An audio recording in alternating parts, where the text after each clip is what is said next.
बघा विद्यार्थी मित्रांनो, आपल्याला माहितीच आहे की आपला भारत देश हा पारंपरिक होता. जवळजवळ 150 वर्ष आपल्यावर राज्य केले आणि या पारंपरिकाची जाणीव 1857च्या उठावामुळेच भारतीयांना झाली होती की आपल्याला कशा पद्धतीने अन्याय अत्याचार करताय. आणि त्या लढ्यामध्ये अनेक क्रांतिकारकांनी भाग घेतला होता. त्यानंतर तो लढा अपयशी ठरला आणि आपली जी भारतामध्ये असणारी ईस्ट इंडिया कंपनीची वसाहत जी आहे ती नष्ट झाली. आणि साहजिकच ती ब्रिटिशांची जी राणी होती त्या राणीने ती ताब्यात घेतली आणि राणी विक्टोरियाने आपल्या देशाचा कारभार करायला सुरुवात केली. पण त्यानंतर सुद्धा ब्रिटिशांचे धोरणे कसे होते तर भारताच्या निर्णयाप्रती ब्रिटिशांचे धोरणे अनुकूल नव्हते. फक्त भारतीयांची आर्थिक मिळवणूक करायची आणि आपल्या स्वतःची तिजोरी भरायची हा एकच उद्देश किंवा एकच भूमिका ब्रिटिशांची होती. मग तिला आळा घालण्यासाठी आपल्या देशातल्या खूप साऱ्या देशभक्त असतील, क्रांतिकारक असतील, त्यांनी वेगवेगळ्या प्रकारचे लढे दिले, वेगवेगळ्या प्रकारचे उठाव केले आणि साहजिकच त्याच्यामुळे आपल्या भारतातील सत्ता ब्रिटिश सरकारला संपुष्टात करणे भाग पडले. याच्यामध्ये आपल्याला स्वातंत्र्य मिळवण्यासाठी ज्या ज्या देशभक्तांनी किंवा क्रांतिकारकांनी वेगवेगळ्या प्रकारचे उठाव केले त्यांची आपण माहिती बघणार आहे.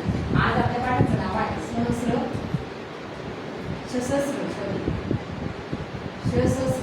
क्रांतिकारी चळवळ.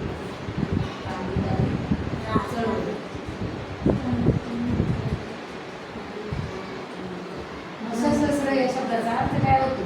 सशस्त्र या शब्दाचा अर्थ होतो शस्त्रास्त्र.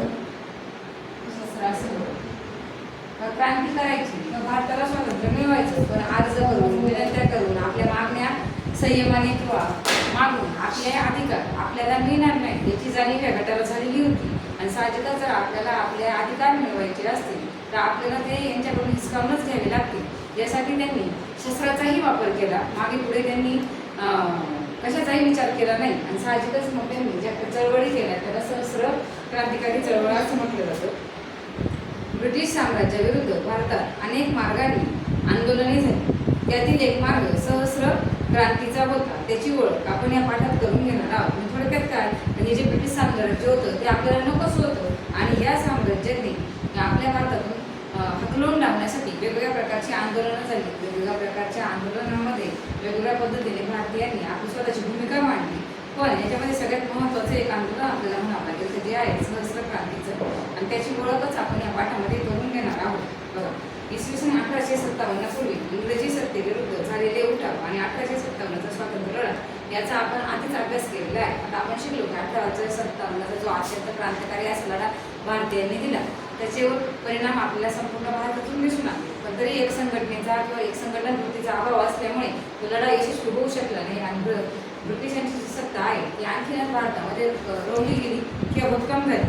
मग त्यानंतरच्या काळात रामसिंह हुक्का यांनी पंजाबमध्ये सरकारविरुद्ध उठावाचे आयोजन केले होते. बघा, मागे सशस्त्र क्रांतिकारी चळवळीमध्ये सगळ्यात पहिले जे नेते होते त्यांची आपण माहिती घेणार आहे. वासुदेव बळवंत फडके.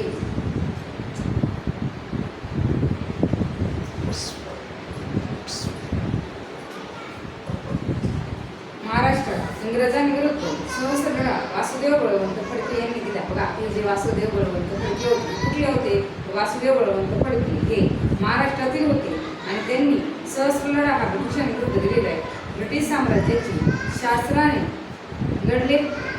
शस्त्राने लढले पाहिजे अशी धारणा त्यांची झाली. शस्त्र म्हणजेच काय? काही साधन वापरायचं, हत्यारे वापरायची, बंदूक असेल, तलवार असेल, काय असेल ते, आणि त्याने आपण या ब्रिटिश साम्राज्याशी 2चे 4 हात करायचे असं त्यांचं म्हणणं होतं. त्यांनी वस्ताद लहुजी साळवे यांच्याकडे शस्त्रविद्येचे शिक्षण घेतलेले होते. आता वस्तादचा अर्थ काय होतो? तर एखाद्या क्षेत्रामध्ये प्रावीण्य मिळवलेली व्यक्ती तिला आपण काय म्हणणार आहे? वस्ताद. वस्ताद लहुजी साळवे जे होते त्यांच्याकडे यांनी शस्त्रविद्येचे शिक्षण घेतले. बंदूक कशी चालवायची, तलवारबाजी कशी करायची, दानपट्टा असेल किंवा भाला असेल, काय असेल, याच्यानुसार आपण कशा पद्धतीने या शस्त्रांचा वापर करायचा यासाठी त्यांनी प्रॉपर नॉलेज असेल ते घेतलेलं होतं. ब्रिटिश सत्तेविरुद्ध सशस्त्र उठाव करण्यासाठी त्यांनी रामोशी बांधवांना संघटित करून बंड पुकारले. कोणते लोक होते? तर जे रामोशी समाजाचे लोक होते त्या रामोशी समाजाच्या लोकांनी तर त्यावेळेस त्यांना मदत केली आणि त्या लोकांना त्यांनी संघटित करून त्यांच्या विरोधात युद्ध पुकारले. कोणाच्या विरोधात? तर ब्रिटिशांच्या विरोधात त्यांनी युद्ध पुकारले. पण हे बंड अयशस्वी झाले. आता अयशस्वी होण्यामागे सगळ्यात महत्त्वाचं काय होतं? ब्रिटिशांची जी फौज होती ती एकदम शिस्तबद्ध होती आणि त्याचाच आपल्याकडे चित्रपट अभाव होता आणि साहजिकच त्याच्यामुळे त्यांचं जे बंड होतं ते यशस्वी होऊ शकलं नाही. तेथेच त्यांचा 1883 मध्ये मृत्यू झाला. स्वातंत्र्यासाठी त्यांनी सहस्र लढा उभारला. म्हणजे बघा 1883 मध्ये त्यांना एडनच्या कारागृहात त्यांची नियुक्ती केली. आता वासुदेव फडके आहेत ते एडनच्या कारागृहात टाकल्यामुळे त्यांचा त्या ठिकाणी मृत्यू झाला. कुठे इथे लंडनला किंवा इंग्लंडला असं आपण म्हणू शकतो.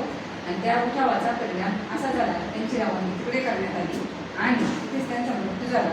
1883 साली फडके यांचा काय झालेला आहे मृत्यू.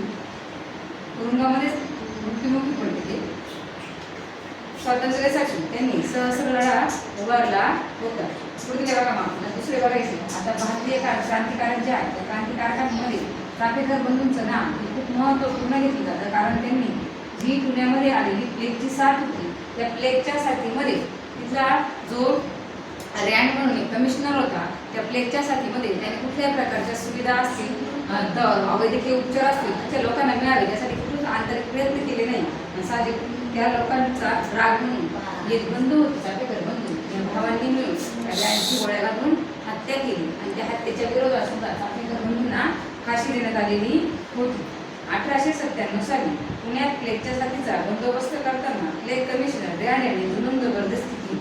बघा मी आता सांगितलं तुम्हाला की हा जो रँड होता हा अतिशय निर्दयी व्यक्तिमत्व असणारा कमिशनर होता. प्लेगची साथ चालू असताना सुद्धा त्याच्याकडे दयामाया नावाचा प्रकार नव्हता. त्याने तिथल्या लोकांवर जुलूम आणि जबरदस्ती केली आणि त्याचा बदला म्हणून दामोदर आणि बाळकृष्ण चाफेकर या दोन बंधूंनी 22 जून 1897 रोजी रँडचा वध केला. दोघांची नाव दिली आपल्याला. एकाचं नाव आहे दामोदर आणि दुसऱ्याचं नाव आहे बाळकृष्ण. बाळकृष्ण या दोघांनी मिळून बाळकृष्ण या दोघांनी मिळून रँडची 22 जून 1897 रँडचा वध केला. गोळ्या घालून ठार मारलं त्याला. दामोदर बाळकृष्ण वासुदेव हे 3 बंधू व त्यांचे सहकारी महादेव रानडे यांना फाशी झाली. एकाच घरातील 3 भावांची देशासाठी हुतात्मे पत्करले. हुतात्मे म्हणजेच काय स्वतःहून मृत्यूला सामोरे जाणे त्याला आपण काय म्हणणार आहे मग हुतात्मे असं म्हणणार आहोत. बघा तुला का ओळखते दामोदर बाळकृष्ण आणि तिसरा काय नाव काय तर वासुदेव. तिसऱ्याचं नाव दिलेलं आपल्याला वासुदेव. आणि जे गोविंद महादेव रानडे जे आहेत त्यांना सुद्धा याच्यामध्ये फाशीची शिक्षा झालेली आहे. याच सुमारास बिहारमध्ये मुंडा आदिवासींनी बिरसा मुंडा यांच्या नेतृत्वाखाली सरकारविरुद्ध मोठा उठाव केला. बिहार जे राज्य आहे त्या बिहार राज्यातील मुंडा समाजाचे जे लोक होते त्याच्यामध्ये बिरसा मुंडा नावाचा एक त्यांचा नेता होता. त्या